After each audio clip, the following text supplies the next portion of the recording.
That onto the Syrian crisis, competing draft resolutions before the UN Security Council have failed. One backed by France, the other Russia.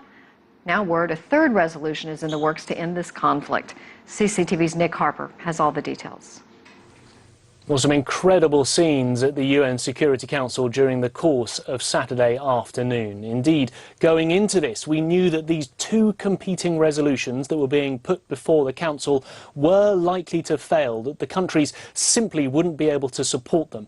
Indeed, the current president of the Security Council, Russia's ambassador Vitaly Churkin, said that this was one of the strangest spectacles in the history of the UN Security Council. So first, there was this resolution put together by France and Spain and supported by the Western powers, calling for an end to the aerial bombardment of Aleppo and urging Russia and the Syrian government to ground their warplanes. Russia said that they were not able to support that, and Russia vetoed that resolution, the fifth time that they have used their veto power over the course of the last 5 years on a resolution to do with Syria. And then there was this competing resolution put before the Council just a few minutes later. And this was one that Russia had worked on. They were hoping they would be able to get enough support, trying to push things forward in Syria and end the conflict there. However, it did not gain enough support. Only 4 votes in favour out of the 15-man council. They would have needed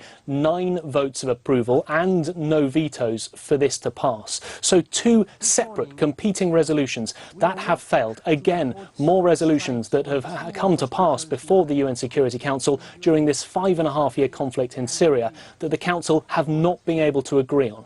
So what comes next? Well, we do know that behind the scenes, New Zealand, one of the members of the Security Council, is working on another resolution, one that they hope that all of the members of the Security Council will be able to agree on. Of course, that has been very, very difficult over the last few years. The Council members finding it difficult to have a unanimous consensus on Syria. So instead, perhaps does the diplomacy move behind closed doors just between Washington and Moscow? They, of course, managed to agree a ceasefire a month ago. Unfortunately, that ceasefire has now fallen apart. But then, at the beginning of this week, the US said that they were suspending bilateral relations with Russia over Syria. It seems that this is a new low. The UN Security Council is unable to find any consensus. The US and Russia are not speaking about Syria. And you have to wonder, the anger that we've seen in the Security Council during the course of the afternoon is likely to be translated into anger around the world, that there is no way forward, no ability to find a solution to the conflict in Syria.